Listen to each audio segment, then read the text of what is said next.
focuses on the emotional connection we have with music. The way we experience it, use it, and engage ourselves in it is unique to each individual, and it is wholly embedded in our culture. There is a song for every feeling and situation. Many people don't realize that we are living in an eternal musical, each of us with our own theme song and soundtrack. As I ask my friends, what's the first album you ever bought? Who is your favorite band? And what is your favorite song? Don't be surprised when your answers make you nostalgic. AC/DC rules! Oh, my first album was Frankie J. The R&B singer, because I like his his voice. He's going through a lot, between me and my girl right here. So I had to get the song, I liked it. Mine was Madonna. This was when she first came out. Yeah. Saved up my money, went down and got it. And that was the coolest thing I remember dancing out in my front yard to Cindy Lauper. I think it was actually Brandy. Okay. I think that was my first album. Okay. And not because all my friends had it, and I liked one song off, so I bought that one. I bought Bon Jovi's Slippery When Wet. I bought it on tape, and it made me feel good because it was the first time I took Dial-A-Ride. The only way to get to Manistee, and my mom let me go by myself. So it was cool. I had a Kool-Aid Kids collection tape where you got to pick like 3 songs per side.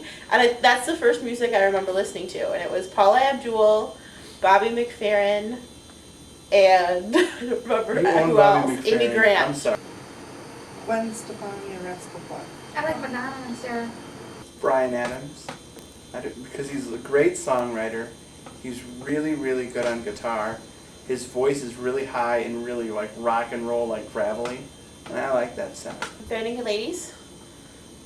More their older stuff rather than newer, because of their creativity and ability to improvise. And I don't know, just the variety of instruments and vocals and of beats. I like Sarah's Angel song, the Irish song, and Madonna, like prayer. It depends what kind of mood I'm in. So. I really like Rascal Flatts' Stand. Go ahead, sing. It's a good song. Temptations. My girl. She like Temptations, my girl. My girl. Oh, it's just like one of my favorite songs because every time I come back to my grandparents' house in the summer, that's what they play like every day in the car. For Barenaked Ladies, it's awesome because they improv on stage and they do different little raps based on where you are, and it's just the energy is so much different. Plus, I've seen them in mostly Detroit venues, and they're from Canada, so they always love to be there because they're close to home and close to their family. So ultimately, I think for me, going to the concert is what it's all about because I don't always necessarily listen to my CDs and iPod constantly. I just kind of channel surf on the radio. So getting to see them in concert is probably the ultimate high for me. When everybody's singing together, that's really cool. And the other thing is, like she said, when they do something different, like it doesn't just sound like it does on the record, but it sounds better. A lot of acts sound worse, but we went to Bryan Adams and just last week and like, wow, he was, not only did he sound better, but the energy was there too, so it was like doubly good. So if people are playing their own instruments and doing their own thing, I just can't go to a concert where somebody's playing a track and dancing to it. Mine is going to probably be embarrassing, but it's NSYNC. NSYNC? Don't hate, man. New Kids on the Block. And if they ever had a reunion tour, I would go and see. Probably Hanson would be one of them, who I've seen in concert, and they actually are very, very good. People just think bop, but it's a lot more than that, and they play their own instruments, and they write their own music, and they try a lot of new things that artists don't do, and people don't give them credit. And old school 80s music, just because it's fun to listen to.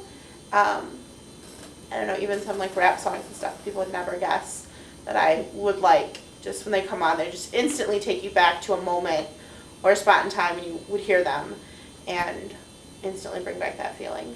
You know, I have weird tastes in music. One of them is like Christian punk music.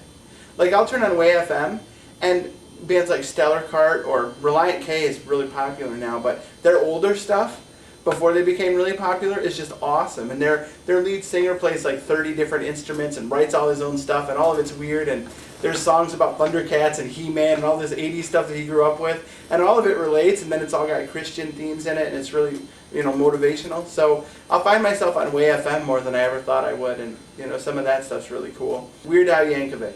everything Weird Al has ever produced, I own on CD. And I'm proud to say that every time the new CD comes out, I own it.